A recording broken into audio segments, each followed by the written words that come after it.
ฮัลโหลหมึกสงกาย้อนเปือว่ากินอันต้มอันแกงอันหุงมาหน้าตาสิได้เคยกินอันสีมันในค่ะเนาะมาสีมาย่างในค่ะเนี่ยย่างปลาเขาเนาะวันก้ามขีดได้สีปลาย่างปลาในเต็มเส้นลายค่ะเนาะในค่ะ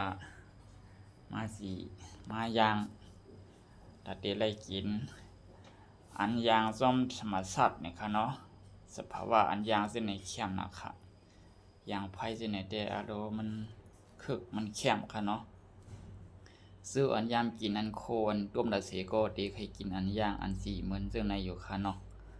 ข้าวแต่หึกน้ำสู้ได้กินอันสีอันย่างมันแหน่มาสีมาย่างในเขาว่าในอารมณ์ปลาคึกนะครับมีดังไข่ปลาแอบค่ะพี่น้องเขาก็ไม่ได้มาฮอดถึงดีของแล้วก็เสิร์ฟในหวานให้เนี่ยครับมีดังข้าวโคด